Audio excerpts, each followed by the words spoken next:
মন প্রাণ জোড়ায়। আল্লাহু আকবার বলো, আল্লাহু আকবার। বলতে পারবেন না সবাই? পড়েন আল্লাহু আকবার বলো, আল্লাহু আকবার। আল্লাহু আকবার বলো, আল্লাহু আকবার।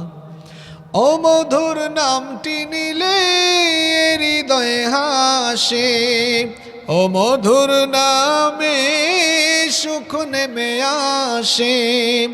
ও মধুর নামটি নিলে হৃদয়ে হাসে, ও মধুর নামে সুখ নেমে আসে। ও নামের তুলনা হবে না, হবে না। ও নামের তুলনা হবে না, হবে না। তুলনা নাই, নাই, নাই। এসো না আল্লাহর নামে গান গাই, এসো না মন প্রাণ জোড়াই, এসো না মন প্রাণ জোড়াই। আল্লাহু আকবার বলো, আল্লাহু আকবার। আল্লাহু আকবার বলো, আল্লাহু আকবার। যে নামে ইব্রাহিমের আগুন হলো পানি, ডাকার মতো ডাকলে আজও সারা দেবেন তিনি রে মন, সারা দেবেন তিনি। যে নামে ইব্রাহিমের আগুন হলো পানি, ডাকার মতো ডাকলে আজও সারা দেবেন তিনি রে মন, সারা দেবেন তিনি। ও মধুর নামটি মিটায় হতাশার জ্বালা, গলেতে পরো ও নামের মালা। ও মধুর নামটি মিটায় হতাশার জ্বালা, গলেতে পরো ও নামের মালা। ও নামের তুলনা মেলে না, মেলে না। ও নামের তুলনা হবে না, হবে না। তুলনা নাই, নাই, নাই। এসো না আল্লাহর নামে গান গাই, এসো না মন প্রাণ জোড়াই, এসো না মন প্রাণ জোড়াই। আল্লাহু আকবার বলো, আল্লাহু আকবার। আল্লাহু আকবার বলো, আল্লাহু আকবার। প্রিয় শ্রীপুর কসবা তথা আমার প্রিয় ব্রাহ্মণবাড়িয়াবাসী, আপনারা সকলে কেমন আছেন?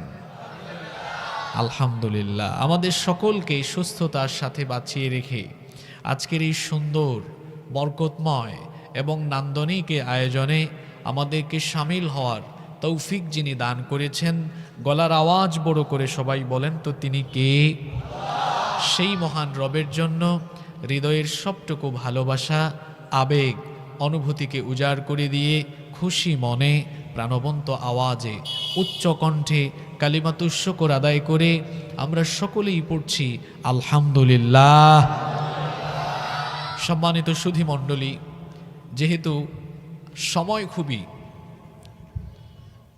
সংকীর্ণ বলা চলে, আর সময় খুবই সংক্ষিপ্ত, এবং আজকের প্রধান আলোচকও ইতিমধ্যে এসে পৌঁছে গিয়েছেন আলহামদুলিল্লাহ, সেহেতু আমরা অপ্রাসঙ্গিক কথা বলে সময় নষ্ট করতে চাই না। আমরা যে অল্প কয়েক মিনিট কথা বলবো এবং শুনবো, পরিপূর্ণ মনোযোগের সাথে ধৈর্য ধারণ করে হেদায়েতের উদ্দেশ্যে যেন আমরা কথাগুলো শ্রবণ করতে পারি।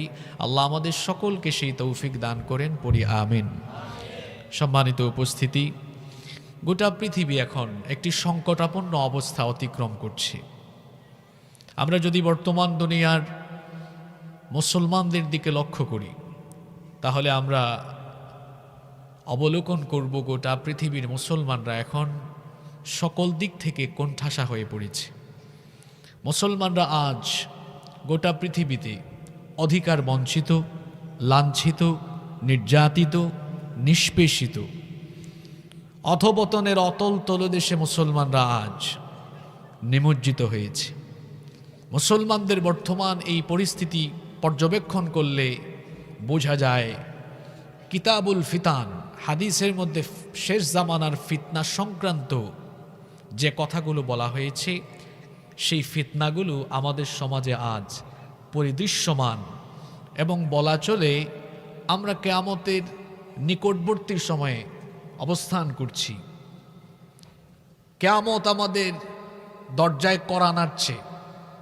কিয়ামতের আলামতগুলো দুভাগে বিভক্ত, আলামাতুস সগরা ওয়া আলামাতুল কুবরা। কিছু আলামত ছোট ছোট, সেগুলো শতাধিকের উপরে, যেগুলোর অনেক আলামত প্রকাশিত হয়ে বারংবার প্রকাশিত হচ্ছে। আর কিয়ামতের বড় আলামত হচ্ছে 10টি। বুখারীর হাদিসে নবীজি বলেছেন এগুলো হচ্ছে সুতার মালার দানার মতো।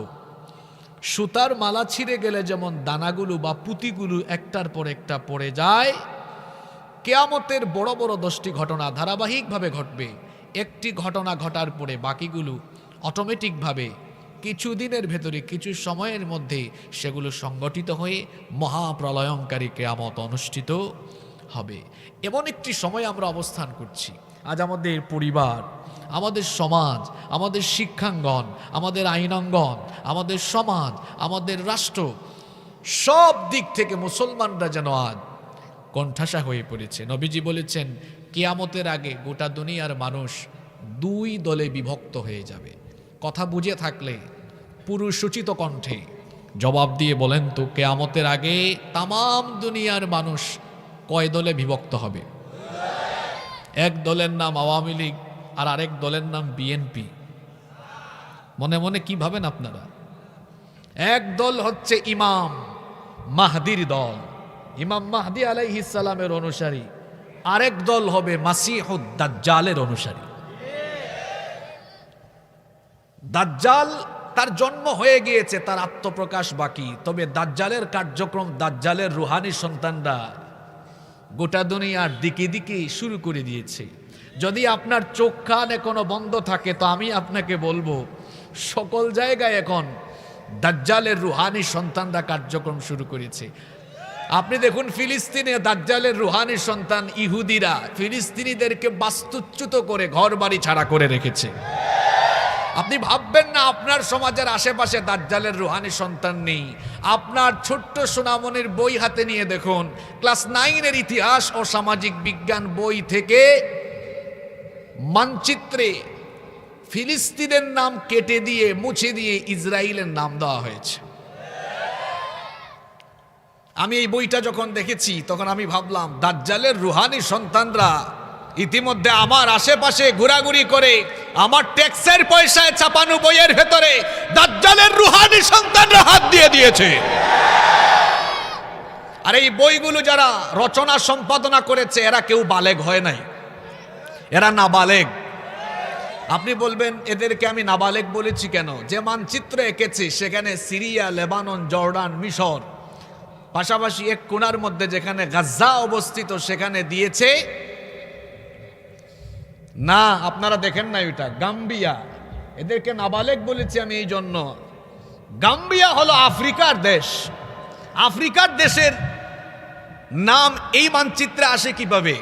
আসলে এই মানচিত্র আঁকার সময়, বইয়ের রচনা সম্পাদনার সময় যে কই বোতল খাইছে তারা নিজেরাই ভালো জানে। যে সকল নাবালেগেরা এই কাজ করেছে এমনি এমনি করি নাই। আমার তো মনে হয় দাজ্জালের রুহানি সন্তানরা উদ্দেশ্য প্রণোদিত ভাবে এই কাজ করেছে।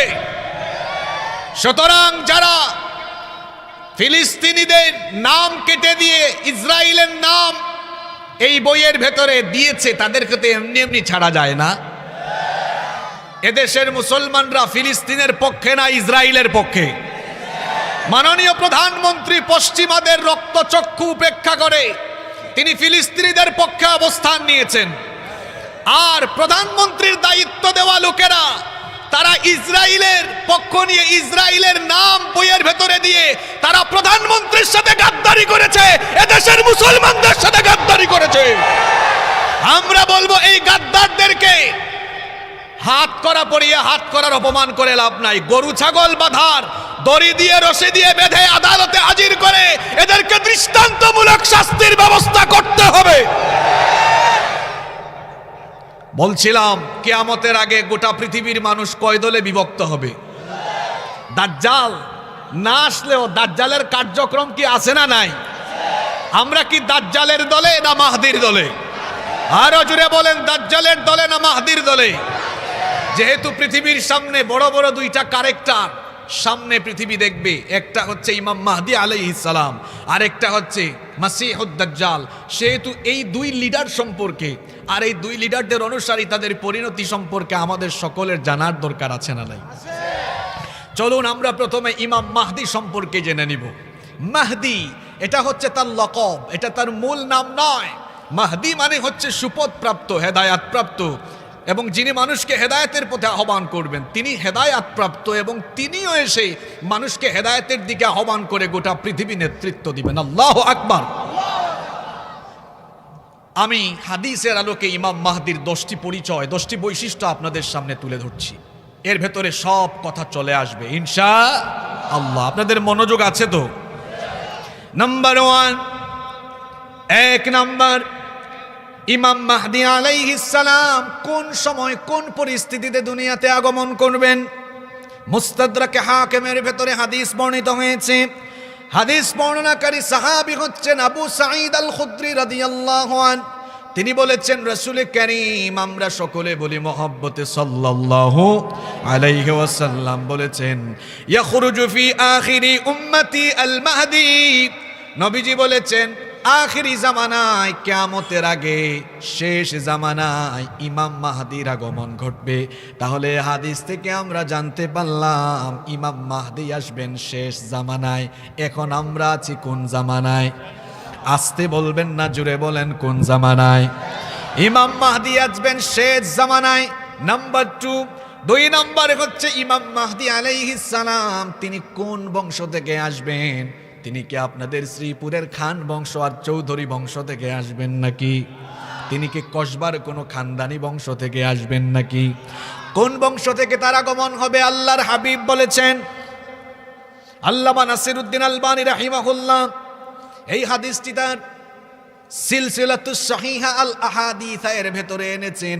ইমাম আহমদ বিন হাম্বল রাহিমাহুল্লাহ তার মুসনাদের ভেতরে হাদিস বর্ণনা করেছেন। আল্লাহর হাবিব বলেছেন, আল মাহদিয়্যু মিন ইতরাতি মিন ওয়ালাদি ফাতেমা। নবীজি বলেছেন, আমার আহলে বাইত, আমার পরিবারের, আমার কলিজার টুকরা মেয়ে ফাতেমার সন্তানদের বংশধারা থেকে ইমাম মাহদির আগমন ঘটবে। তাহলে এখান থেকে আমরা জানতে পারলাম ইমাম মাহদি হবেন যিনি ফাতেমি বংশের হবেন, তিনি আল্লাহর হাবিবের বংশের লোক হবেন তিনি। এবার আসুন, ইমাম মাহদি যিনি হবেন তার নাম এবং তার বাবার নাম কি হবে?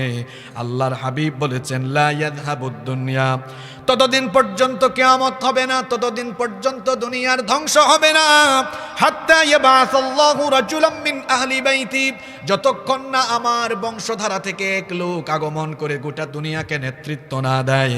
ইউআতি ইসমুহু ইসমি ওয়াসমা আবি ইসমা আবি, তার নাম হবে আমার নামে, তার বাবার নাম হবে আমার বাবার নামে। নবীজি বলেছেন, আমার নাম মুহাম্মদ, ইমাম মাহদি হয়ে যিনি আসবেন তার নাম হবে মুহাম্মদ, আমার বাবার নাম হলো আব্দুল্লাহ, ইমাম মাহদির বাবার নাম হবে আব্দুল্লাহ। তার মানে ইমাম মাহদির নাম হবে মুহাম্মদ বিন আব্দুল্লাহ। নাম্বার 4 নম্বর, ইমাম মাহদির দৈহিক গড়ন, তার বৈশিষ্ট্য কেমন হবে? আল্লাহর হাবিব বলেছেন, আল মাহদিয়্যু মিন্নি আজলাল জাবহা, ইমাম মাহদির এই ললাট, তার কপাল হবে প্রশস্ত, কপাল হবে উজ্জ্বল, আকনাল আনফ, এই নাক হবে খাড়া, নাক হবে লম্বা। এবার প্রশ্ন হলো, ইমাম মাহদি কোন সময় দুনিয়াতে আসবেন? দুনিয়ার পরিস্থিতি তখন কেমন হবে? নাম্বার 5 নম্বর, ইমাম মাহদি এমন এক পরিস্থিতিতে দুনিয়াতে আগমন করবেন যখন গোটা দুনিয়া মুসলমানরা অত্যন্ত সংকটাপন্ন একটি সময় অতিক্রম করবে। এজন্য নবীজি বলেছেন, হিনা ইউমলাউল আরদু জাওরা ওয়া যুলমা, যখন গোটা দুনিয়াতে অন্যায় অত্যাচার জুলুমে গোটা দুনিয়া যখন কানায় কানায় পরিপূর্ণ হয়ে যাবে, সামনে পিছনে ডানে বামে সব দিকে যখন অন্যায় অত্যাচার অনাচার জুলুম নির্যাতন চলবে। সেই পরিস্থিতিতে মুসলমানদেরকে এই কঠিন সংকট থেকে উত্তরণের জন্য ইমাম মাহদী আলাইহিস সালামকে যিনি পাঠাবেন, গলার আওয়াজ বড় করে সবাই বলেন তিনি কে? আজকের দুনিয়াতে অন্যায় আর জুলুম কম না বেশি? আপনি তাকিয়ে দেখেন, আজকের দুনিয়াতে মুসলমানদের উপরে বেঈমানরা হিংস্র হায়নার মতো ঝাঁপিয়ে পড়েছে।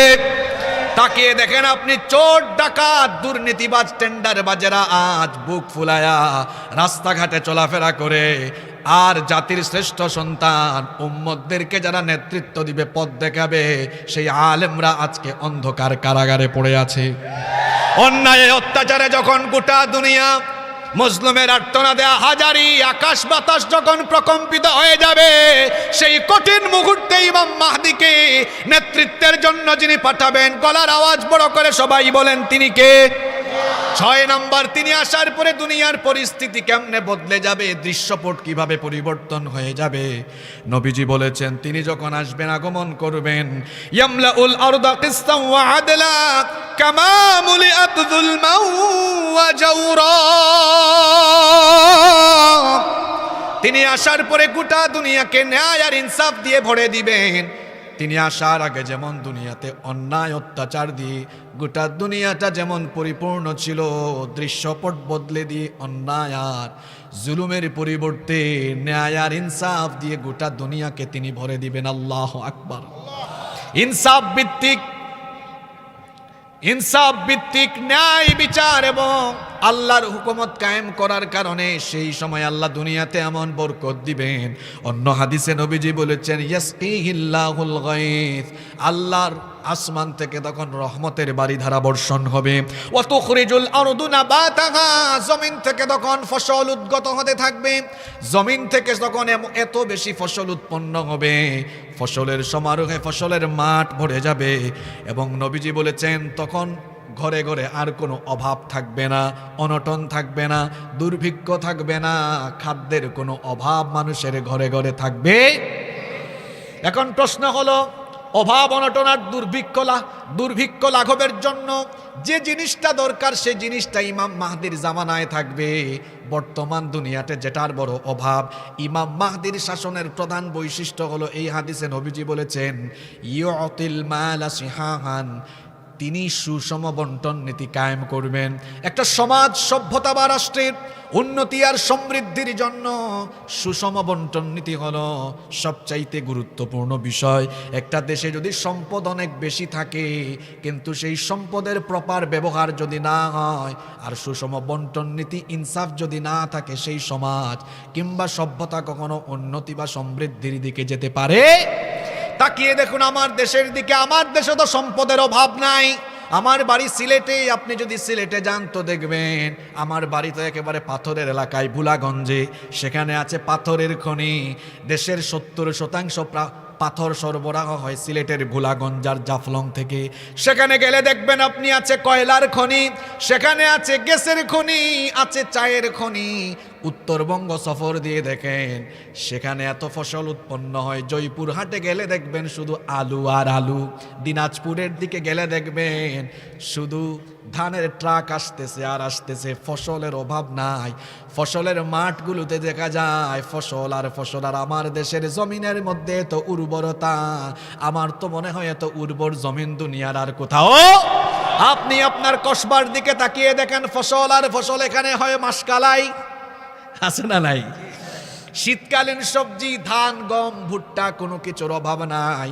আপনি যখন কুড়িগ্রামে যাবেন অবাক হয়ে যাবেন। তিস্তা ব্যারেজে দেখবেন তিস্তা নদীর মধ্যে বালুর মধ্যে ভুট্টার চাষ। আমি এগুলো দেখে অবাক হয়ে চাষিদেরকে বললাম, ভাই বালুর মধ্যে কি ভুট্টা হয়? কই কি কোন হুজুর, এত ভুট্টা হয় পরিবারের জন্য রাখার পরে আমরা বিরাট একটা অংশ বিক্রিও করে দিতে পারি। আল্লাহু আকবার। চট্টগ্রাম সফর করে দেখেন কি সম্পদ সেখানে। সামুদ্রিক মাছকে তো বিজ্ঞান বলে, চিকিৎসা বিজ্ঞান বলে, মহা ঔষধ। সামুদ্রিক মাছের সেখানে অভাব নাই।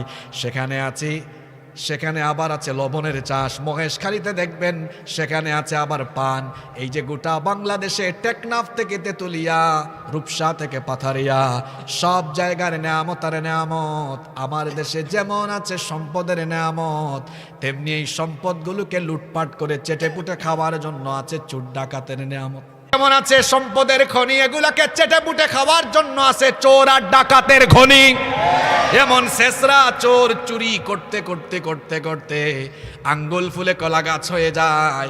দেখবেন 5 বছর আগের সম্পদ যা 5 বছর পরে তার 3 গুণ 4 গুণ।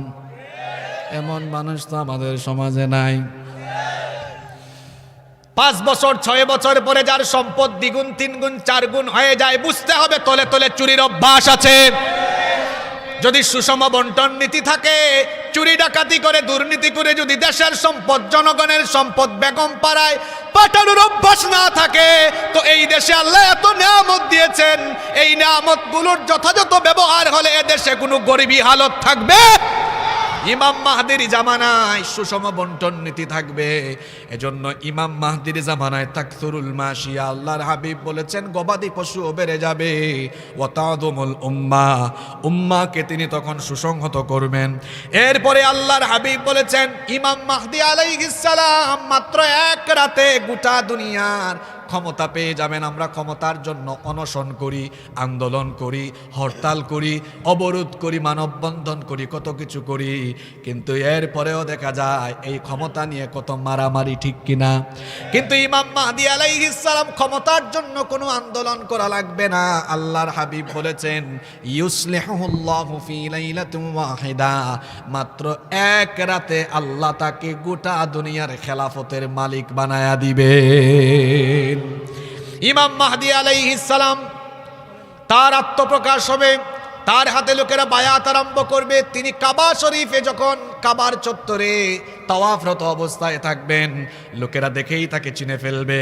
তবে কোন রিওয়ায়াতে এসেছে ইমাম মাহদি আলাইহিস সালাম যখন তাওয়াফরত অবস্থায় থাকবেন, তার মাথার উপরে তখন ভাসমান মেঘমালা থেকে অদৃশ্য আওয়াজ আসবে, গোটা পৃথিবীর মুসলমানরা এখন বিপদে আছো, ইনি হচ্ছেন আমার খলিফা মাহদি, তার হাতে বায়াত গ্রহণ করো।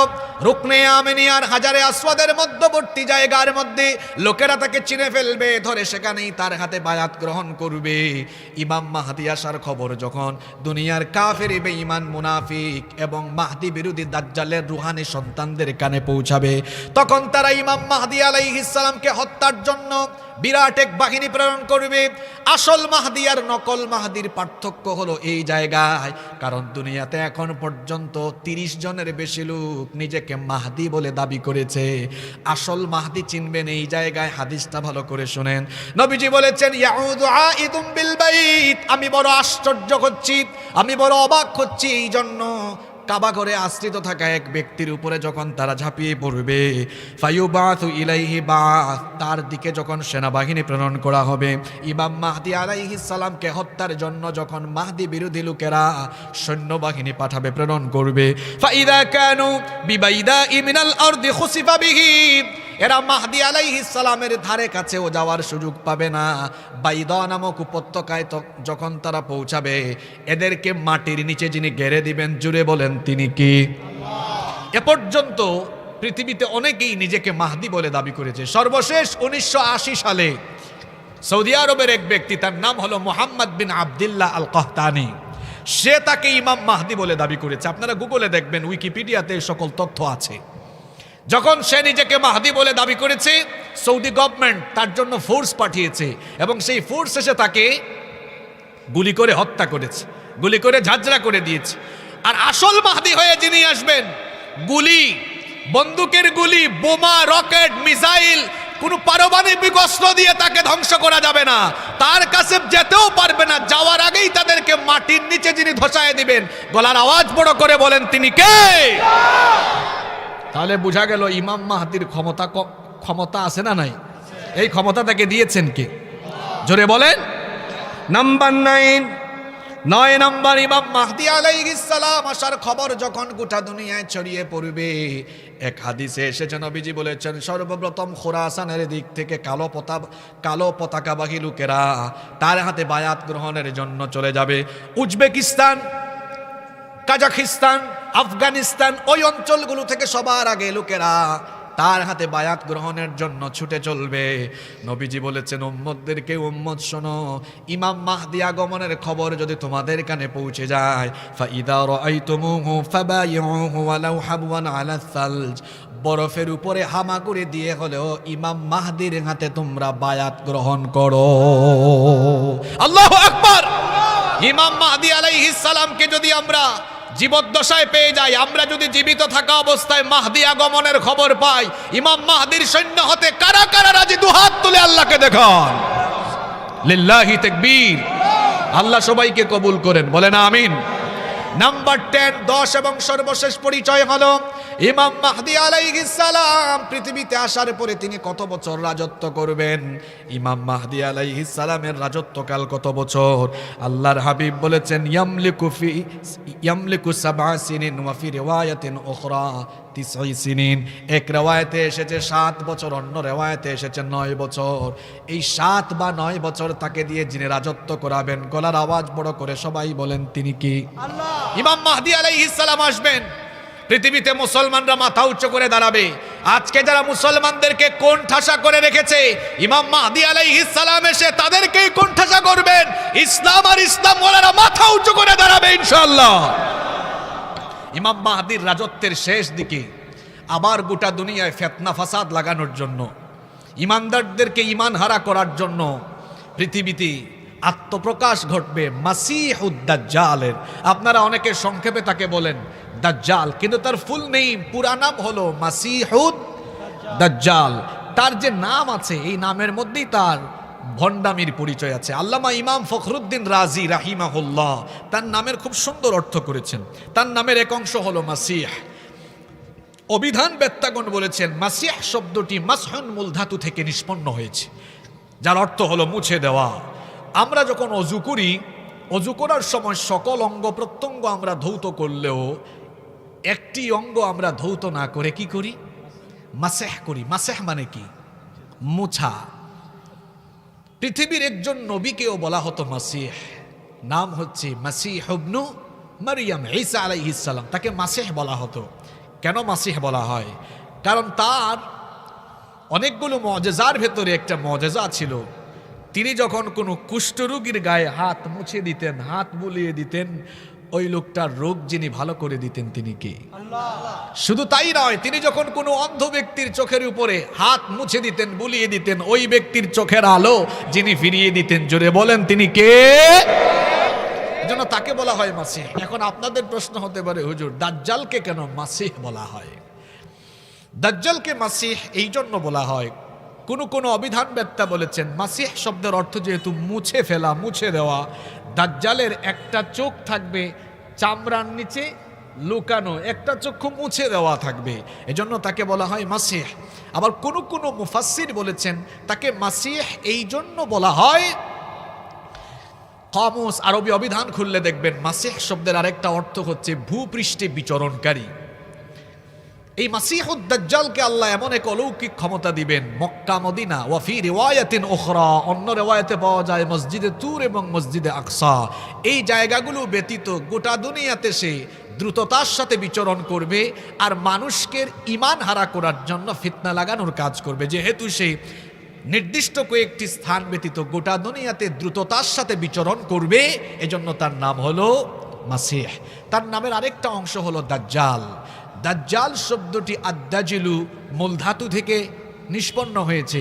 এর অর্থ হলো আদ-দাজ্জাল ইয়ানি আল খালাত, মানে হচ্ছে মিশ্রণ ঘটানো, সত্যের সাথে মিথ্যার মিশ্রণ ঘটানো, ভালোর সাথে মন্দের মিশ্রণ ঘটানো। যেহেতু দাজ্জাল হবে সত্য মিথ্যার মিশ্রণকারী এবং সে হবে ভণ্ড, ধোঁকাবাজ, প্রতারক, তার খাসলতের সাথে মিলিয়েও তার নাম রাখা হয়েছে কি? দাজ্জাল। তাহলে তার নামের পুরো অর্থ কি হয়? মাসিহুদ দাজ্জাল, ভূপৃষ্ঠে বিচরণকারী মহাভণ্ড, মহাপ্রতারক, মহামিথ্যুক। কথা কি বোঝা যায়? দাজ্জালের 12টি পরিচয় 5-6 মিনিটের সংক্ষেপে তুলে ধরছি। আপনাদের কষ্ট হচ্ছে? কয়টা পরিচয়? 12টি। নাম্বার 1, 1 নাম্বার, দাজ্জাল জিন ভূত বা অন্য কোনো জাতির মধ্য থেকে আসবে না, বরং মানুষের আকৃতিতেই মানুষের মধ্য থেকেই দাজ্জালের আগমন হবে। সে হবে মানুষের মতোই দেখতে, তবে তার মধ্যে ব্যতিক্রমী কিছু বৈশিষ্ট্য থাকবে। নাম্বার 2, 2 নম্বর হলো আল্লাহর নবী বলেছেন, আলা ইন্নাল মাসিহাদ দাজ্জাল আওয়ারুল আইন, সাবধান, মাসিহুদ দাজ্জাল সম্পর্কে জেনে নাও, সে হবে অন্ধ, তার চক্ষু থাকবে কানা। দাজ্জাল হবে কানা। কানা দাজ্জাল এসে নিজেকে রব বলে দাবি করবে। নবীজি আল্লাহর হাবিব বলেছেন, সাবধান হয়ে যাও, তোমাদের রব কিন্তু অন্ধ নন। আমাদের রব এত সুন্দর, কত সুন্দর আমরা জানি না। আসমান জমিন আর আল্লাহর সৃষ্টি যদি এত সুন্দর হয়, সে আল্লাহ আরো কত সুন্দর হবেন আমরা জানি। দুনিয়া সুন্দর, মানুষ সুন্দর, আসমান সুন্দর, জমিন সুন্দর, সুন্দরে সুন্দরে পাল্লা, জানি না কত সুন্দর তুমি আল্লাহ, জানি না কত সুন্দর তুমি আল্লাহ। আল্লাহু আকবার।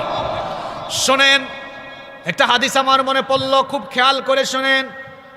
আল্লাহর নবী বলেছেন, মহাবিশ্ব সৃষ্টির পর থেকে কিয়ামত পর্যন্ত দুনিয়ায় যত ফিতনা ঘটবে, সকল ফিতনার মধ্যে সর্বাপেক্ষা ভয়ঙ্কর ফিতনার নাম হলো দাজ্জালের ফিতনা।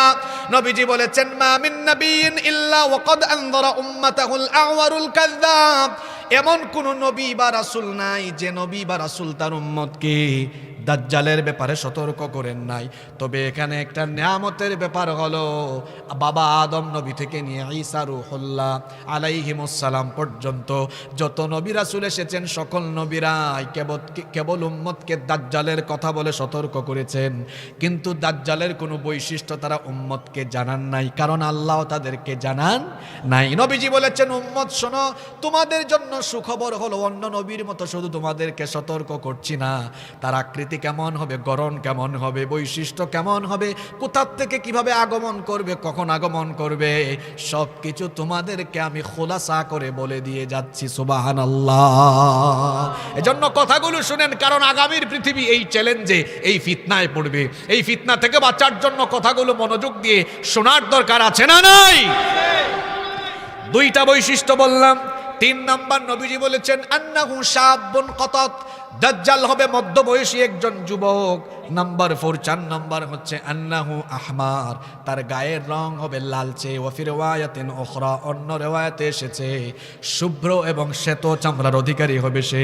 নাম্বার 5 নাম্বার আন্নাহু জাদুশ শার, মাথার চুলগুলো হবে অস্বাভাবিক কুকরানো। 6 নাম্বার হলো মাকতুবুন বাইনা আইনাইহি কাফ ফা র, আরবি 3টা অক্ষর বলেছি, সবাই বলেন কাফ ফা র। অন্য রিওয়ায়াতে এসেছে তার কপালের মধ্যে লেখা থাকবে বড় করে কাফির, অথবা আরবি 3টা অক্ষর কাফ ফা র।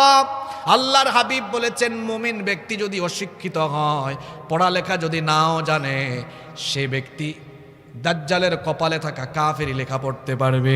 স্বাভাবিকভাবে আপনাদের মনে প্রশ্ন উদয় হতে পারে, যে ব্যক্তি পড়তে জানে না, সে আবার কিভাবে দাজ্জালের কপালে থাকা এই অক্ষর বা শব্দটা পড়বে? আল্লাহর হাবিব বলেছেন, অন্তরের মধ্যে ইমানের নূর থাকার কারণে তার অন্তর্দৃষ্টি যিনি খুলে দিবেন তিনি কে?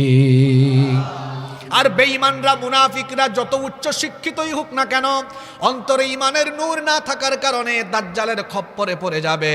দাজ্জালের কপালে থাকা সেই অক্ষর বা শব্দগুলো পড়তে পারবে না। নাম্বার 7, 7 নাম্বার হচ্ছে নবীজি বলেছেন, দাজ্জাল হচ্ছে এমন, ইন্না মাসিহাদ দাজ্জাল রাজুলুন কাসীরুন আফহাজ, দাজ্জাল হবে বেটে। আমরা সিলেট হয় বাট্টি, বিভিন্ন এলাকায় আপনারা বলে থাকেন বাইট্টা, আপনারা কসবাই কি বলেন? কয়া ফালান। আপনাদের ভাষা তো খুব সুন্দর। কয়া লেতাম নাকি? হ্যাঁ, কয়া লেতাম। আপনারা কি বলেন? দাজ্জাল হবে বাইট্টা, বেটে।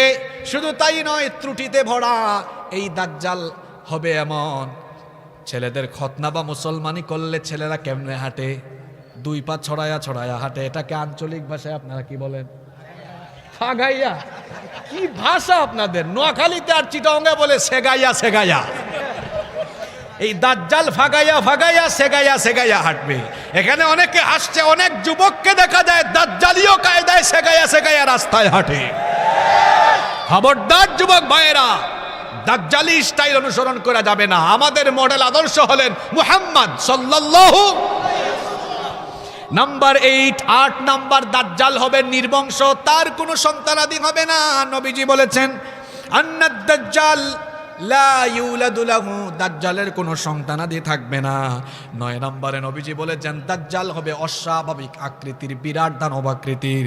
10 নম্বর হলো ফিহি ইনহিনা, এই দাজ্জাল হবে ঘাউরা, যেটাকে সহজ বাংলায় আমরা বলি ঘাড় তেরা। ঘাড় তেরামি স্বভাব, কিন্তু দাজ্জালীয় স্বভাব। কথা বোঝা যায়? এজন্য আমরা এরকম আচরণের হব না। নবীজি বলেছেন আজলাল জাবহা, ললাটটা অস্বাভাবিক প্রশস্ত থাকবে। এরপরে 12 নম্বর হলো নবীজি বলেছেন আরিদুন নাহার, তার এই যে কাঁধের অংশটা ব্যাপকভাবে প্রশস্ত থাকবে।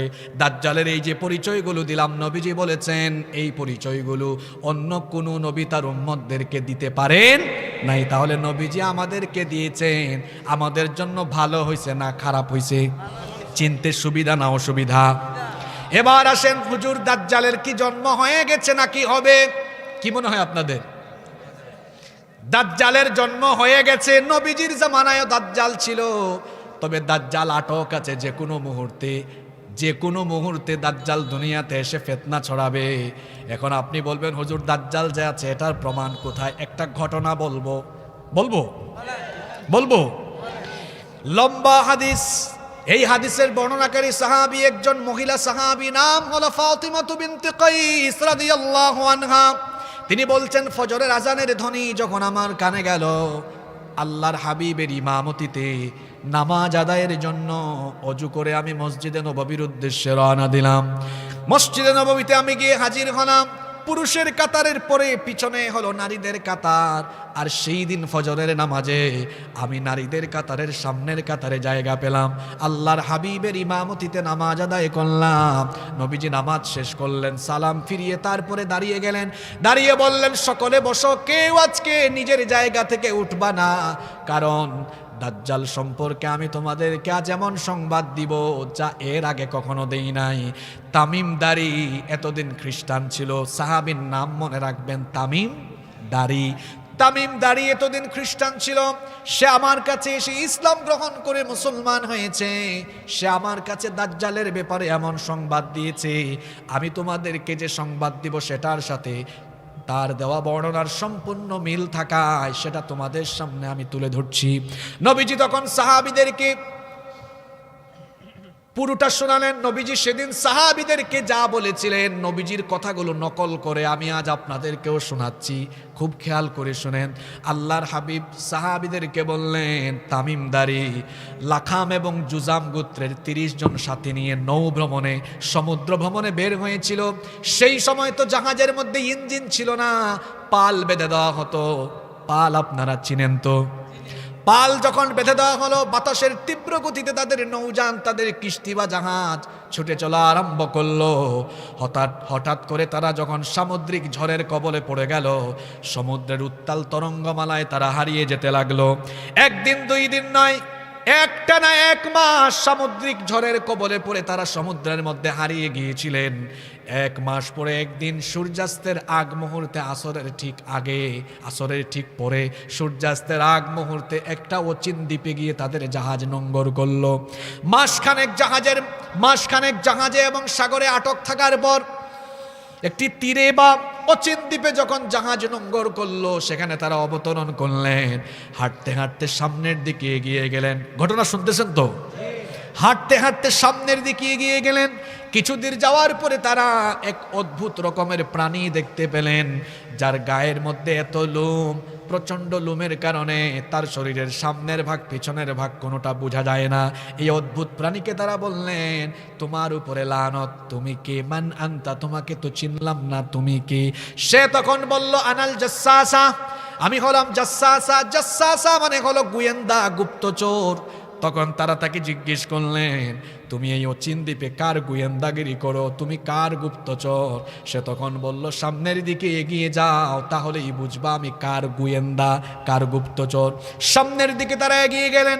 সামনে যেতে যেতে যেতে যেতে তারা গিয়ে দেখলেন বিরাট দানবাকৃতির এক লোক। চক্ষুটা অন্ধ, মাথার চুলগুলো অস্বাভাবিক কোকড়া।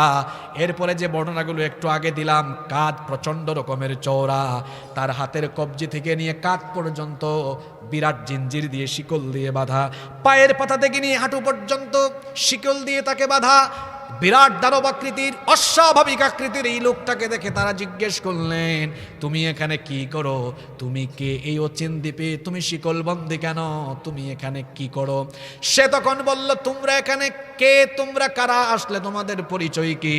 তারা পুরো ঘটনা শোনালেন, কেমনে তারা এখানে আসলেন, ওই গুপ্তচরের কথাও বললেন। তখন সে বলল, সে গুপ্তচর আমার গুপ্তচর, তোমরা এখানে এসেছো তো আমার পরিচয় জানতে চেয়েছো, আমার পরিচয় তোমাদেরকে দিব পরে, তোমরা আমার 3টা প্রশ্নের উত্তর দাও আগে। জোরে বলেন, কয়টা প্রশ্ন? 3টা প্রশ্ন। এই 3টা প্রশ্ন মুখস্থ করে যাওয়া লাগবে আজকে, কারণ এটার সাথে সমসাময়িক বিশ্বের অনেক কিছু মিল আছে। সে বলল, আমার পরিচয় তোমাদেরকে দিব পরে, আমার 3টা প্রশ্নের জবাব দাও আগে। তারা বললেন, ঠিক আছে, তোমার প্রশ্ন করো। 1 নাম্বার প্রশ্ন সে করলো, আমাকে বাইসান সম্পর্কে খবর দাও। 2 নাম্বার প্রশ্ন হলো, তোমরা আমাকে তাবারিয়া উপসাগর, যেটাকে বলা হয় সি অফ গ্যালিলি, এ ব্যাপারে সংবাদ দাও। 3 নাম্বার হলো, জুগারের ঝর্ণার খবর আমাকে দাও। এই মোট প্রশ্ন কয়টা? তারা তখন বললেন, তুমি যে প্রথম প্রশ্ন করেছো বাইসান সম্পর্কে, বাইসান তো বিরাট শহর, বাইসানের কোন খবর তুমি জানতে চাও? সে বলল, আমাকে বাইসানের খেজুর বাগানের খবর দাও। বাইসানের খেজুর বাগানের খেজুর গাছে এখনো কি খেজুর পাকে নাকি? সেই খেজুর বাগানের খেজুর গাছের খেজুর ফল কি? খেজুর কি মানুষ এখনো খায় নাকি? তারা বললেন, হ্যাঁ, বাইসানের খেজুর বাগানের খেজুর গাছে এখনো ফল আসে এবং সেই খেজুর মানুষ খায়। সে তখন বলল, তাহলে 2 নম্বর প্রশ্নের উত্তর দাও। বুহায়রাতুত তাবারিয়া, তাবারিয়া উপসাগর, যেটাকে বর্তমানে বলা হয় সি অফ গ্যালিলি, এই সি অফ গ্যালিলির খবর বলো। তারা তখন বললেন, সি অফ গ্যালিলির কোন খবর তুমি জানতে চাও? সে বলল, সেখানকার উপসাগরে কি এখনো পানি আছে নাকি, আর সেই পানি মানুষ চাষাবাদের কাজে কি ব্যবহার করে নাকি? তারা তখন বললেন, হ্যাঁ, তাবারিয়া উপসাগরে এখনো পানি মজুদ আছে, পানি আছে, সেখানের পানি এখনো মানুষ ব্যবহার করে, চাষাবাদের কাজেও লাগায়।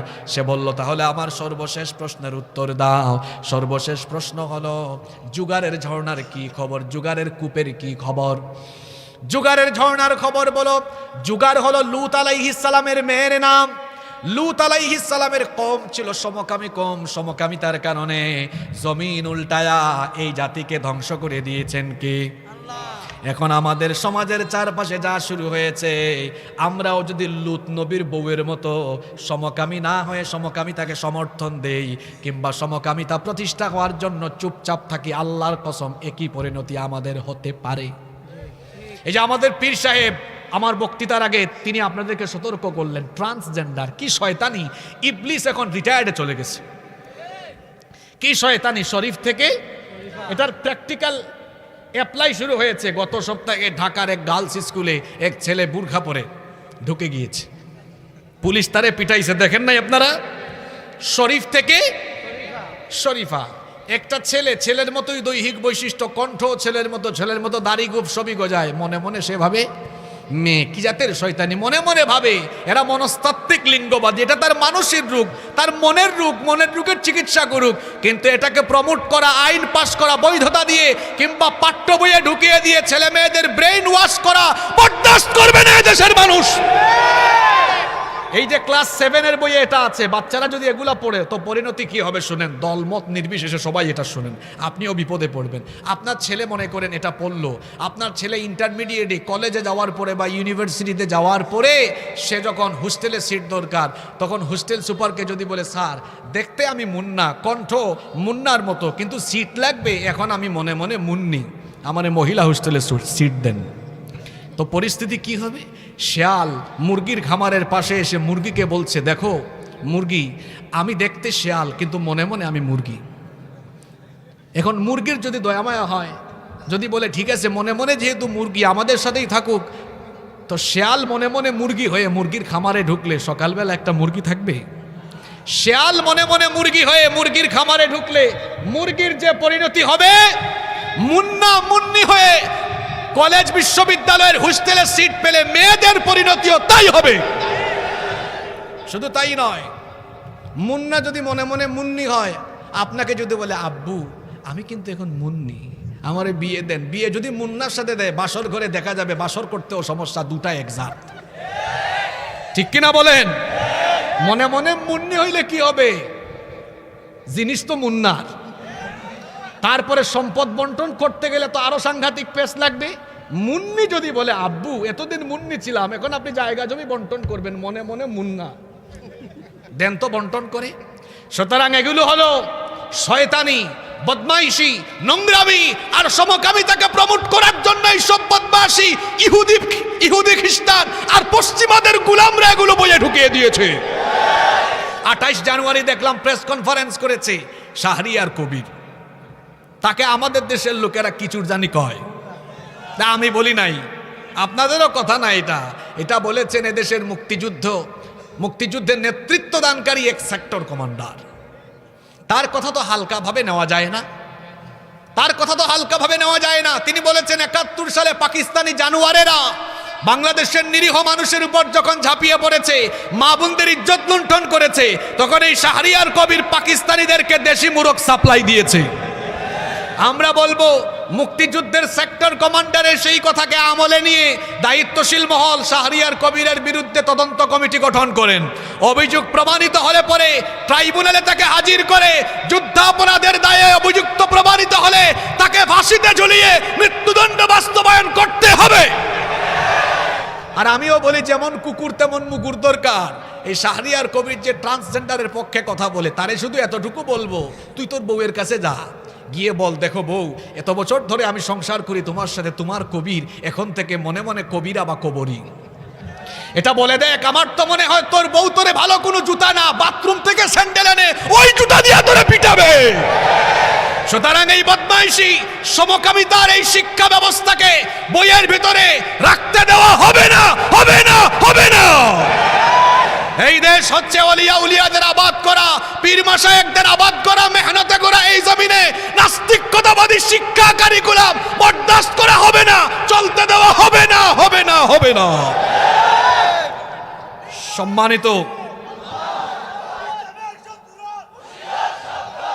সম্মানিত ভাইয়েরা, কোথায় ছিলাম মনে আছে? জুগারের ঝর্ণা। জুগার কার মেয়ের নাম বলেন? লূত আলাইহিস সালামের মেয়ে। তাকে ওই একটা ঝর্ণার পাশে কবর দেওয়া হয়েছে, ওই ঝর্ণার নাম হয়ে গিয়েছে জুগারের ঝর্ণা।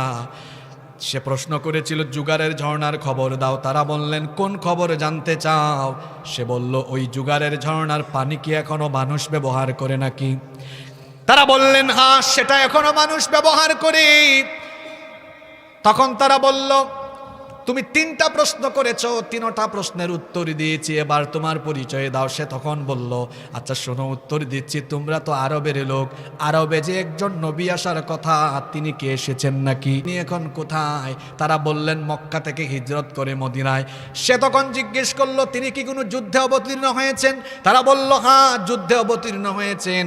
সে বলল যুদ্ধের ফলাফল কি? তারা বললেন তিনি বিজয়ী হয়েছেন। সে বলল হ্যাঁ, এমনটাই তো হওয়ার কথা। এবার তারা প্রশ্ন করলেন শোনো, তুমি 3টা প্রশ্ন করেছো, সব উত্তর দিয়েছি, দয়া করে তোমার পরিচয় দাও। সে তখন বলল আনা মাসিহুদ দাজ্জাল, আমি হচ্ছি মাসিহুদ দাজ্জাল। তখন তারা প্রশ্ন করলেন তুমি যদি মাসিহুদ দাজ্জাল হও তো অচিনেই দ্বীপে তুমি কি করো, আর তোমাকে শিকলবন্দি করে রাখা হলো কেন? সে তখন বলল আল্লাহর হুকুমে আমাকে এখানে শিকলবন্দি করে রাখা হয়েছে, তবে খুব শীঘ্রই আমি বাঁধন মুক্ত হব, শিকল মুক্ত হয়ে আমি গোটা দুনিয়াতে ফিতনা ছড়াবো। তারা জিজ্ঞেস করলেন কোন সময় দুনিয়ায় তুমি আত্মপ্রকাশ করবে? সে তখন বলল এই উত্তর কিন্তু একটু আগে যে 3টা প্রশ্ন করেছি এর ভিতরেই। তারা বললেন বুঝলাম না। সে তখন বলল বুঝাই দিচ্ছি, বলেছিলাম বাইসানের খেজুর বাগানের খবর দাও, তোমরা বলেছো বাইসানের খেজুর বাগানে এখনো খেজুর আছে। যখন বাইসানের খেজুর বাগানের খেজুর গাছ থাকবে না, সব খেজুর গাছ মরে যাবে, তখন আমি দাজ্জাল দুনিয়াতে আত্মপ্রকাশ করব। কোথাকার খেজুর বাগান? জোরে বলেন। যুবকরা কি মনে মনে শরীফা নাকি? তো শরীফার মতো আওয়াজ কেন? আপনি গুগলে সার্চ করে দেখেন, ইউটিউবে যান, এখন তো সব হাতের কাছে। গুগল শরীফ আছে না? আছে তো। বাইসানের খেজুর বাগানের মূল খেজুর গাছ একটাও নাই। এবং আপনি জানলে অবাক হয়ে যাবেন, ইহুদিরা বাইসানকে দখল করে ফেলেছে। বাইসান দখল করে ফেলেছে, সেখানে সামরিক ঘাঁটি শক্তিশালী করার জন্য তারা চিন্তা করছে। এবং বাইসানের খেজুর বাগানে মূল কোনো খেজুর গাছ এখন নাই। ইহুদিরা মরক্কো থেকে কিছু খেজুর গাছ এনে সেখানে লাগিয়েছে। তাহলে দাজ্জাল আসার যে আলামত এই হাদিসে বলা হয়েছে, বাইসানের খেজুর বাগানের মূল খেজুর গাছ থাকবে না। মূল খেজুর গাছ কি আছে? জোরে বলেন, আছে? তাহলে এই আলামতটা, দাজ্জাল আত্মপ্রকাশের যে আলামত, এই আলামতটা কিন্তু মিলে গেছে। দাজ্জাল আসার সময় কাছাকাছি না দূরে? আমি তো প্রায় জায়গায় বলি, দাজ্জাল আপনার বাড়ির গেইটের সামনে চলে এসেছে, আপনি খবরও পাচ্ছেন না, টেরও পাচ্ছেন না। আপনার বাচ্চার বইয়ের ভেতরে দাজ্জালের রুহানি সন্তান আছে, যেটা আমি আলোচনার শুরুতে বলেছিলাম। দাজ্জালের রুহানি সন্তানরা তো এই কাম করেছে। এরপরে আসুন, 2 নম্বর প্রশ্ন করেছিল তাবারিয়া, সি অফ গ্যালিলি সম্পর্কে। দাজ্জাল তাদেরকে বলল, অচিরেই তাবারিয়া উপসাগরের সব পানি শেষ হয়ে যাবে, যখন শেষ হবে তখন আমি আত্মপ্রকাশ করব। ইহুদিরা এই তাবারিয়া বা সি অফ গ্যালিলিও দখল করে রেখেছে। 1 ফুটা পানি তারা ফিলিস্তিনিদেরকে দেয় না, এবং এই উপসাগরের পানি দিন দিন কমে যাচ্ছে। দাজ্জাল আসার আলামত দূরে না নিকটে? 3 নম্বর প্রশ্ন করেছে জুগারের ঝর্ণা সম্পর্কে। জুগারের ঝর্ণার পানিও এখন শুকিয়ে যাচ্ছে। তাহলে দাজ্জাল আসা খুব দূরে না নিকটে? জোরে বলেন। ঘটনাটা কিন্তু শেষ হয় নাই। ঘটনা শুনতেছেন তো আপনারা? এরা জিজ্ঞেস করলেন, আচ্ছা তুমি যখন দুনিয়াতে যাবে তখন তুমি কতদিন দুনিয়ায় অবস্থান করবে? দাজ্জাল তখন বলল, দুনিয়াতে আমি মোট অবস্থান করব 40 দিন। জুড়ে বলেন, কয় দিন? 40 দিন। তবে আমার প্রথম দিন হবে 1 বছরের সমান, দ্বিতীয় দিন হবে 1 মাসের সমান, তৃতীয় দিন হবে 1 সপ্তাহের সমান, বাদ বাকি 37 দিন হবে স্বাভাবিক দিনের মতো। এই কথা শুনে সাহাবীরা নবীজিকে প্রশ্ন করেছিলেন, ওগো আল্লাহর রাসূল, যদি দাজ্জালের প্রথম দিনটা 1 বছরের সমান হয়, তাহলে এত নামাজ আমরা কিভাবে আদায় করব? নবীজি তখন বললেন, অনুমান করে করে সালাত আদায় করে নিবে। আল্লাহু আকবার। দাজ্জালকে তারা প্রশ্ন করেছিলেন, আচ্ছা তুমি যখন দুনিয়াতে যাবে তুমি দুনিয়ার কোন কোন জায়গায় অবস্থান করবে? সে তখন বলল, কেবলমাত্র মক্কা আর মদিনা। তবে অন্য আরেকটা হাদিস পাওয়া যায় মসজিদে তুর এবং মসজিদে আকসা। যদি আমরা 2 হাদিসকে একত্রিত করি তো পাবো 4টা জায়গা, মক্কা মদিনা, মসজিদে তুর আর মসজিদে আকসা। এই 4টা জায়গা ছাড়া দাজ্জাল গোটা দুনিয়াতে ভ্রমণ করবে আর ফিতনা ছড়াবে। শ্রীপুর কসবাও বাকি থাকবে না, কোথাও বাকি থাকবে না। দ্রুত গতিতে সে চলবে, সব জায়গায় যাবে আর ফিতনা ছড়াবে। নবীজি যখন এই কথা বলছিলেন, নবীজি তখন বলছিলেন, সাহাবীরা শোনো, এটা আমার মদিনা। 3 বার নবীজি হাতে লাঠি ছিল, লাঠি দিয়ে মাটিতে আঘাত করে বলেছিলেন, হাদিহি তয়বা, হাদিহি তয়বা, হাদিহি তয়বা। এটা আমার পবিত্র শহর, এটা আমার পবিত্র শহর, এটা আমার পবিত্র শহর। এখানে আমি ঘুমিয়ে থাকার কারণে দাজ্জাল প্রবেশ করতে পারবে না। আল্লাহু আকবার।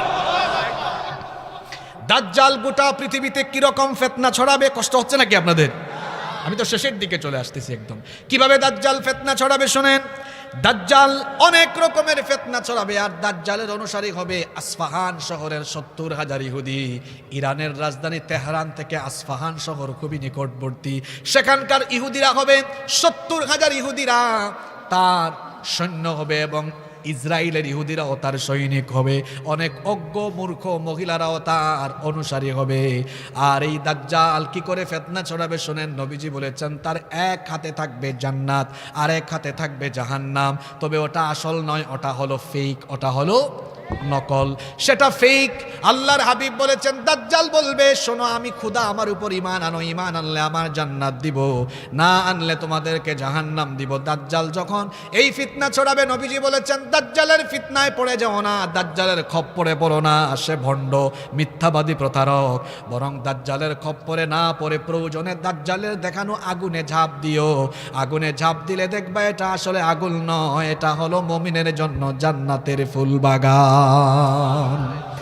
আবার অন্য রেওয়ায়েতে এসেছে দাজ্জালের একদিকে থাকবে পানির নহর, অন্যদিকে থাকবে আগুনের নহর, সেগুলাও ফেক। আমি সংক্ষেপে বলছি শোনেন। আবার দাজ্জালকে এমন অলৌকিক ক্ষমতা দেওয়া হবে, এমন এক এলাকা দিয়ে যাবে, ওই এলাকার মধ্যে দুর্ভিক্ষ চলবে, ফসলের মাঠে ফসল থাকবে না, ফসল নষ্ট। দাজ্জাল ওই এলাকায় গিয়ে বলবে, শোনো আমি আসমানকে অর্ডার করছি, দেখবা বৃষ্টি হবে, ফসল হবে, তাই হবে। এরপরে দেখা যাবে সে বলবে, আমি খোদা আমার উপর ঈমান আনো। ঈমানদারেরা ঈমান আনবে না, কারণ ঈমানদারেরা দাজ্জালের খপ্পরে পড়বে। দাজ্জাল মক্কায় ঢুকতে চাইবে, মক্কার সীমানায় যাওয়া মাত্রই তাকে আল্লাহর ফেরেশতারা তাড়িয়ে দিবে। মদিনায় ঢুকতে চাইবে, মদিনা থেকেও তাকে তাড়িয়ে দেওয়া হবে। আমি দাজ্জালের ঘটনাটা সংক্ষেপে বলছি। দাজ্জাল সর্বশেষ পৃথিবীর শ্রেষ্ঠ ঈমানদার যুবককে সেই সময় তার সাথে যে আচরণ করবে সেটা হাদিসে এসেছে। নবীজি বলেছেন, দাজ্জাল সর্বশেষ যে যুবককে হত্যা করবে, মদিনা থেকে ফেরার পথে ওই যুবকের সাথে দেখা হবে। ওই যুবকের সাথে যখন তার দেখা হবে, ওই যুবক হলো সেই সময়ের শ্রেষ্ঠ যুবক। ওই যুবক যখন দাজ্জালকে দেখবে, দাজ্জালকে দেখার পরে দাজ্জালকে সাথে সাথে চিনে ফেলবে। দাজ্জালকে যখন সাথে সাথে চিনে ফেলবে, তখন দাজ্জাল বলবে, শোনো আমি কিন্তু রব, তুমি আমাকে ভুল বোঝো না। এই কথোপকথনের সময় মানুষ চতুর্দিকে জড়ো হয়ে যাবে। মানুষ যখন চতুর্দিকে জড়ো হয়ে যাবে, ওই যুবক বলবে, শোনো এটা মাসিহুদ দাজ্জাল, তার খপ্পরে পড়ো না। দাজ্জাল তখন উপস্থিত সমবেত লোকদেরকে বলবে, শোনো দেখো তোমাদের সামনে আমি তাকে হত্যা করব, এরপরে আমি তার জীবন ফিরিয়ে দেব, দেখবা আমি যে আসল খোদা। সে তখন ওই যুবককে হত্যা করবে, আবার তাকে জিন্দা করবে। তবে দাজ্জাল যেটা করবে সব হলো ভেলকিবাজি, শয়তানদেরকে কাজে লাগায় এগুলা করবে, সব হলো ধোঁকাবাজি। দাজ্জাল দেখাবে আর বলবে, দেখছো আমি আসলেই তোমাদের খোদা। ওই যুবক চোখ খোলার পরে বলবে, তুই যে দাজ্জাল, এখন আমি এটা আরো ভালো করে বুঝতে পেরেছি, তুই যে পাকাপুক্ত দাজ্জাল। দাজ্জাল তখন তার অনুসারীদেরকে বলবে, কে ধরো, মারো। এরপরে দাজ্জাল তার মাথার উপরে করাত রাখবে, করাত রেখে বলবে, এখনো সময় আছে, ঈমান আনো, নইলে তোমাকে দ্বিখণ্ডিত করে ফেলবো। সে বলবো, যতই বলো না কেন কোনো লাভ হবে।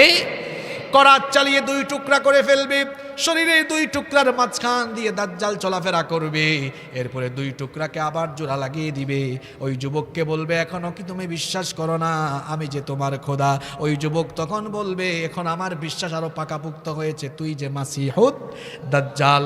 এইভাবে করে দাজ্জালের ফিতনায় গোটা দুনিয়া যখন আচ্ছন্ন হয়ে যাবে, সারা দুনিয়ার মানুষ যখন দাজ্জালের ফিতনায় অতিষ্ঠ হয়ে যাবে, সেই সময় এই দাজ্জালকে হত্যা করার জন্য সাইয়েদিনা ঈসা আলাইহিস সালামকে যিনি দুনিয়াতে পাঠাবেন তিনি কি? আরো জোরে বলেন, তিনি কি? একজন নবীর এখনো ইন্তেকাল হয় নাই, মরণ হয় নাই, তিনি হলেন ঈসা আলাইহিস সালাম। তবে ইহুদি আর খ্রিস্টানরা তারা ভুলের মধ্যে আছে, তারা আছে মিসা নিয়ে, আমরা আছি ঈসা নিয়ে। কথা বুঝেন নাই? ইহুদিরা সেই সময়ের জালিম শাসককে প্রভাবিত করেছিল ঈসা আলাইহিস সালামকে হত্যা করার জন্য। সেই জালিম শাসক বিরাট এক সৈন্যবাহিনী পাঠিয়েছিল, ইহুদিরাও সাথে ছিল। তারা গিয়ে ঈসা আলাইহিস সালামের বাড়ি ঘেরাও করে ফেললো।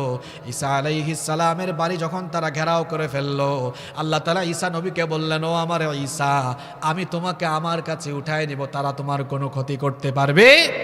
ঈসা আলাইহিস সালামের ইন্তেকাল না হওয়ার আরেকটা বড় কারণ হলো, তিনি দোয়া করেছিলেন, আল্লাহ আমার পরে শেষ নবীর আগমন হবে, তুমি আমাকে নবী না বানিয়ে ওই নবীর উম্মত বানিয়ে দাও, নাছোড় বান্দা হয়ে।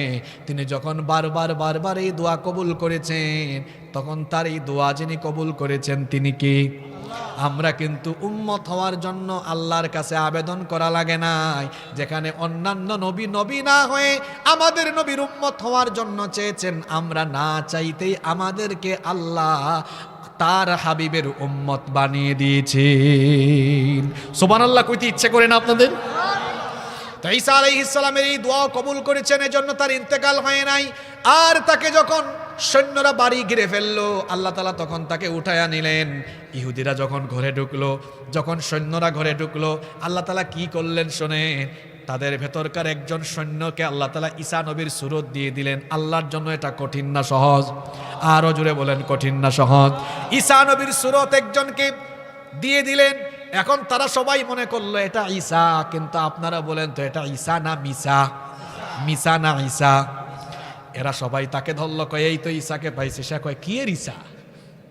আমি তো মিসা, আমি তো তোমাদের সাথে এসেছি। তারা বলল আর মিথ্যা বলে লাভ নাই, কিসের আমাদের সাথে এসেছো? সে তখন চিল্লায়, আমি তো তোমাদেরই লোক, আমাকে কেন নিয়ে যাও? কয় তোমার চেহারা সুরত সবই তো ঈসার মতো, মিথ্যা বলো কেন? নিয়ে গেল ঈসা আলাইহিস সালাম মনে করে তাকে তারা শুলে চড়ালো। ইহুদি খ্রিস্টানরা মনে করে ঈসা আলাইহিস সালামকে শুলে চড়িয়ে তারা মেরে ফেলেছে, কিন্তু যাকে তারা শুলে চড়িয়ে মেরেছে ওইটা ঈসা নয়, ওইটা হলো জোরে বলেন। এই জন্য ইহুদি খ্রিস্টানরা আছে মিসা নিয়ে, আমরা আছি ঈসা নিয়ে। ঈসা আলাইহিস সালামের এখনো ইন্তেকাল হয় নাই, এই নবীর উম্মত আল্লাহ তাকে বানাবেন। শুধু উম্মত নয়, তাকে দিয়ে আল্লাহ বিরাট এক দায়িত্ব পালন করাবেন। দাজ্জালের ফিতনায় যখন গোটা দুনিয়ার মানুষ দিকহারা হয়ে যাবে, পেরেশান হয়ে যাবে, সেই সময় আল্লাহ তাআলা সাইয়্যিদিনা ঈসা আলাইহিস সালামকে পাঠাবেন। সাইয়্যিদিনা ঈসা আলাইহিস সালাম কোন সময় আসবেন শোনেন, হাদিসে এসেছে একদিন ফজরের নামাজে একামত হয়ে যাবে সিরিয়ার দামেস্কের পূর্ব দিকের সাদা গম্বুজওয়ালা মসজিদে। ইমাম মাহদি আলাইহিস সালাম নামাজের ইমামতির জন্য একামতের পরে যখন এগিয়ে যাবেন, এমন সময় সাইয়্যিদিনা ঈসা আলাইহিস সালাম দুইজন ফেরেশতার কাঁধের উপরে ভর করে সিরিয়ার দামেস্কের পূর্ব দিকের সাদা গম্বুজওয়ালা ওই মসজিদের ছাদে অবতরণ করবেন। আল্লাহু আকবার। তার দাড়ি থেকে চুল থেকে তখন টপ টপ করে পানি পড়তে থাকবে, মনে হবে যেন মাত্রই অজু করে গোসল করে এসেছেন। ইমাম মাহদি আলাইহিস সালাম তাকে দেখেই চিনে ফেলবেন। ইমাম মাহদি আলাইহিস সালাম তাকে বলবেন, আপনি আসেন, এসে আপনি নামাজি ইমামতির জায়গায় যারা আজকে আপনি ইমামতি করেন। তখন ঈসা আলাইহিস সালাম বলবেন, না, আপনি হচ্ছেন গোটা দুনিয়ার মুসলমানদের খলিফা, আপনি ইমামতি করবেন, আমি ইমাম না হয়ে আমি মুক্তাদি হব, মুসল্লি হব। তিনিও মুসল্লি হয়ে দাঁড়াবেন, নামাজ কমপ্লিট হবে।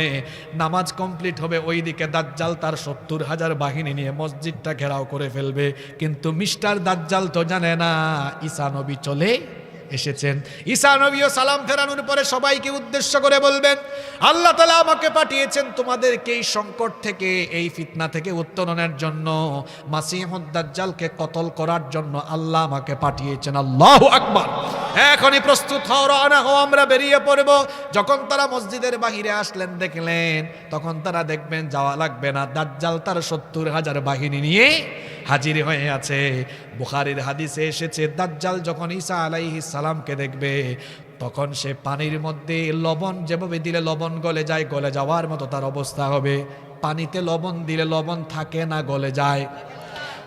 পানিতে লবণ দিলে পরে লবণ যেমন গলে যায়, ঈসা আলাইহিস সালামকে দেখে দাজ্জালেরও গলে যাওয়ার মতো অবস্থা হবে। দাজ্জাল তখন তার বাহিনী রেখে দিয়ে পালানো আরম্ভ করবে। সুবহানাল্লাহ পড়বেন না? কর্মীরা দেখবে আমাদের নেতাই আমাদেরকে রেখে পালিয়ে গিয়েছে। ঈসা আলাইহিস সালাম বলবেন, তোমাদের জিনিস তোমরা ধরো, আমার জিনিস গিয়ে আমি ধরি। কথা বুঝেন নাই?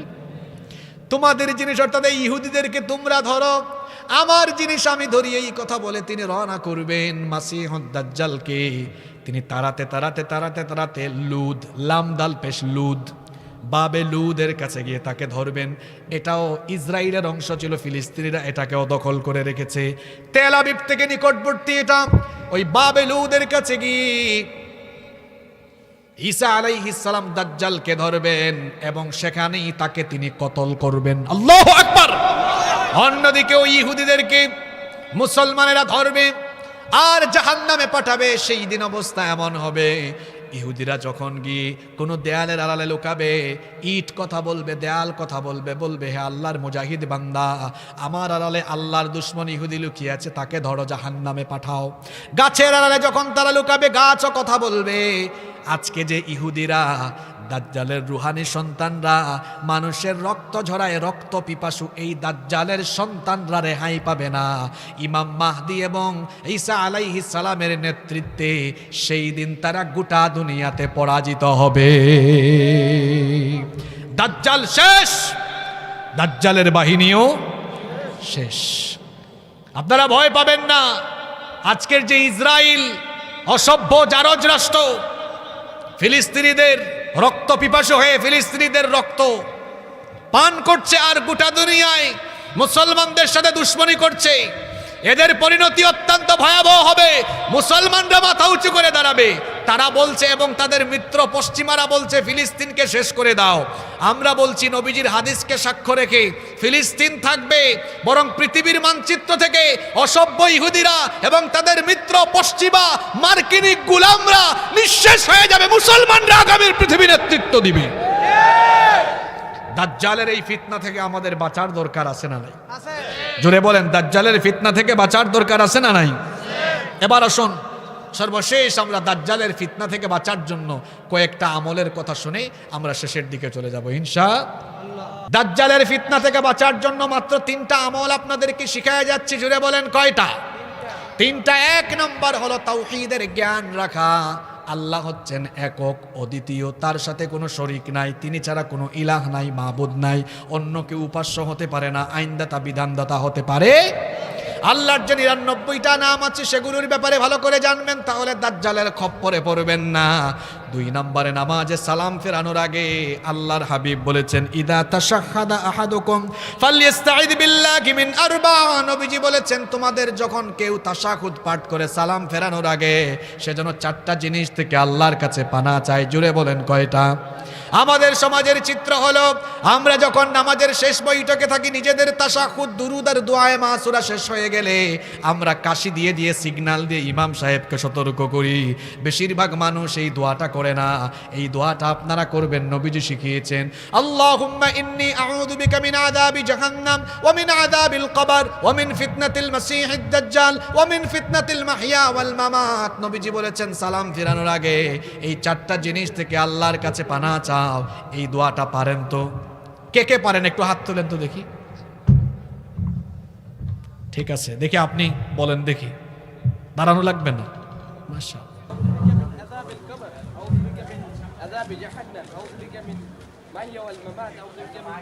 মাশাআল্লাহ, বসেন। মাশাআল্লাহ।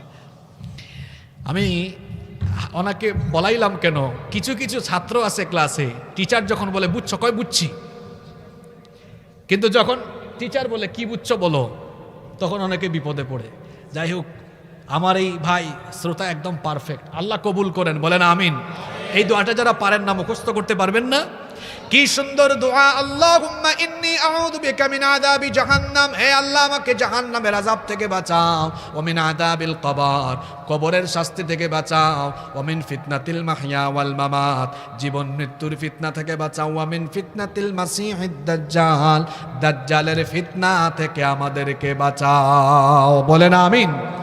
3 এবং সর্বশেষ আমল হলো এই যে আজকের দিন গেল, দিনটার নাম হলো জুমার দিন।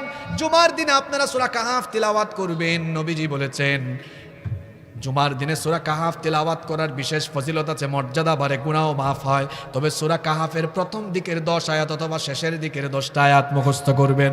2 রকমের রওয়ায়াত আছে। নবীজি বলেছেন মান হাফিযা 10 আয়াত মিন আউয়াল সূরাতিল কাফি উসিমা মিন ফিতনাতিল মাসীহিদ দাজ্জাল। নবীজি বলেছেন যে ব্যক্তি সূরা কাহাফের প্রথম 10 আয়াত মুখস্থ করবে, ওয়া ফি রিওয়ায়াতিন উখরা, অন্য রওয়ায়াতে এসেছে মান হাফিযা 10 আল আওয়াখির মিন সূরাতিল কাফি উসিমা মিন ফিতনাতিদ দাজ্জাল। আল্লাহর হাবিব বলেছেন যে ব্যক্তি সূরা কাহাফের শেষের 10 আয়াত মুখস্থ করবে। 2টা হাদিসকে একত্রিত করে আমরা বলতে পারি আল্লাহর হাবিব বলেছেন যে ব্যক্তি সূরা কাহাফের প্রথম দিকের 10 আয়াত অথবা শেষের দিকের 10টা আয়াত মুখস্থ করবে, ওই ব্যক্তিকে দাজ্জালের ফিতনা থেকে যিনি বাঁচিয়ে দিবেন তিনি কে? 10টা আয়াত হোক শুরু থেকে অথবা শেষের দিক থেকে। আপনারা পারবেন না? প্রতিদিন 1 আয়াত মুখস্থ করলে 10 দিনে হয় কত? জোরে বলেন। 10 দিনে 10, প্রথম দিকের 10 অথবা শেষের দিকের 10, এই 10 আয়াত, যে কোনো 10টা আয়াত আপনারা মুখস্থ করতে পারবেন তো? খালি ওয়াজ শুনে তাকবীর দিয়া চিল্লায়া মাহফিল থেকে চলে যায়েন না, কিছু আমল নিয়ে বাড়ি যান। তাহলে দাজ্জালের ফিতনা থেকে বাঁচার জন্য কয়টা আমল শিখেছি আমরা? 1 নাম্বার কিসের জ্ঞান? কার মনে আছে? এই 3টা কথা বললাম, কার মনে আছে? কার মনে আছে দেখি, দাঁড়ান তো। 2 নাম্বার,